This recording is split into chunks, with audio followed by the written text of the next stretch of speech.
So good morning mga idol, mga ka-farmers. Hi, hello. Hello.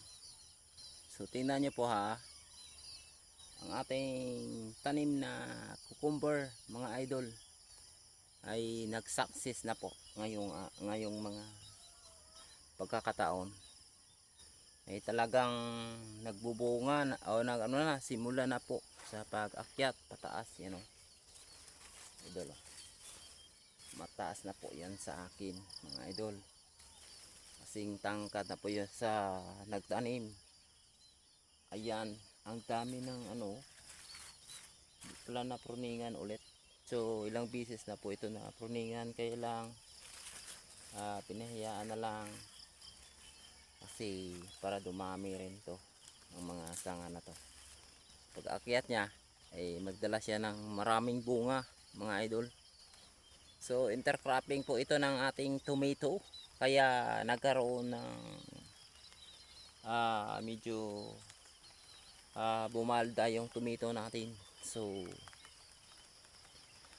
mayroon rin kayong mga aral na makuha dito mga idol, dahil sa tomato namin na dinaanan ng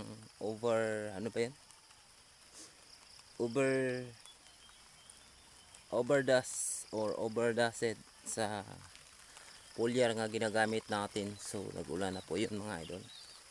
So wag lang tayo magsilong ha, video lang tayo mga idol.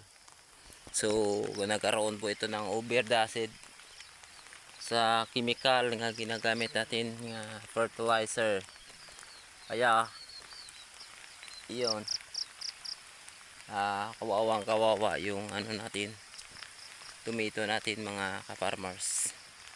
So parang nalaya siya or na tigang sa ating yun ba, may blight pala ito, no?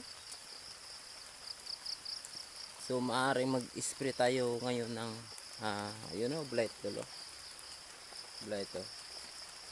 Tingnan niyo po ang blight ha. Ayan. Yung blight na yan, yung katapat sa blight na yan ay ang Agremic. Number 1 talaga Agremic sa blight ng ating tanim. Kahit anong klaseng tanim, kahit pa tomato or sitaw, ay talagang Agremic yung katapat niyan pag blight ng ating pag-usapan mga ka-farmers. So ito muula na talaga yun, farmers, yun ang farm natin.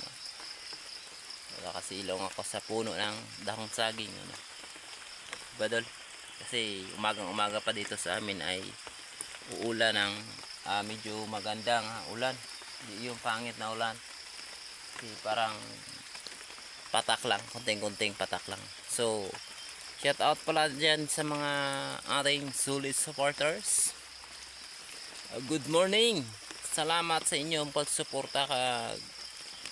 Sana ipagpatuloy nyo po ang inyong pagsuporta sa akin, dahil ako ay isang small content creator o small YouTuber lamang, at hindi pa nagtatanggap ng sahod mga idol, kundi tiyaga lang muna hanggang maabot natin ang ating hinahangad sa mga susunod na mga generation mga idol. So good morning. Ayan, so mahina pa lang ulan, kailangan tayo ay gumalaw-galaw kahit uulan, kasi wala tayong ibang inaasahan mga idol. So kukuha lang tayong dahon saging ha, para sa ganon yan natin ipandong. Ayan, ito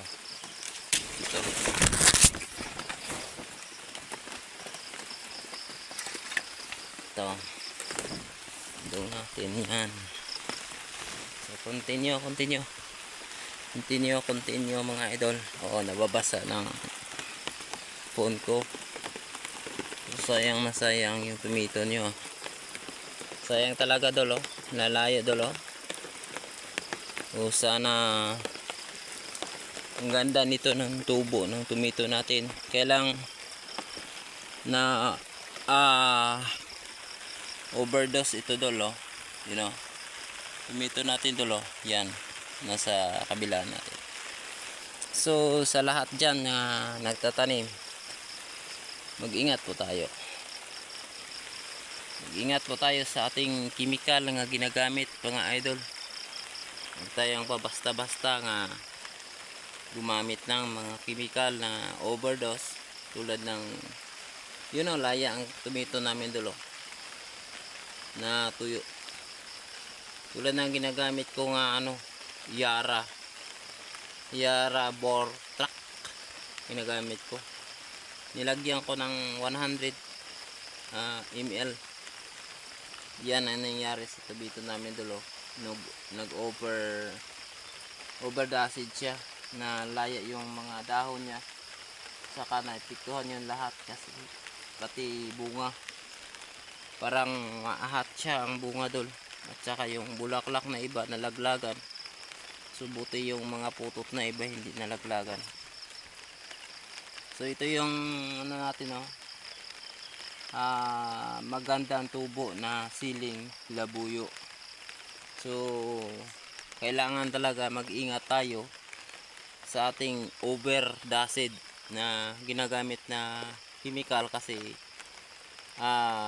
ang Vortrac pala ng Yara idol ay sobrang tapang. Kahit 100 hindi tulad sa 3Gs, kahit 100 o 150 ay okay lang yan pag 3Gs ginagamit natin. Kapag Vortrac talaga ay sobrang tapang. Yara Vortrac yan, matapang yun. So mag-ingat po tayo dyan.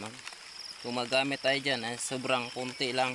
Huwag tayo gumamit ng sobra-sobra kasi yan ang mga chemical ay sobrang tapang naman po. So mag-ingat tayo sa ating tanim. So yung tomato natin na to ay alam nyo sobrang napakaganda nung isang linggo, pero ngayon parang natutuyo or nalanta yung dahon niya, natutuyo yung dahon niya.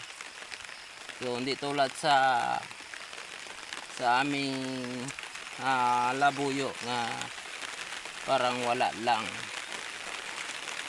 diba? So good morning dyan. Sana hindi yun matuluyan ng ating sili o kamatis. So sayang na sayang doon, diba? Thank you very much kasi nalampo ko sa dahon ng banana. Yun, thank you. Baka mabasa yung po natin.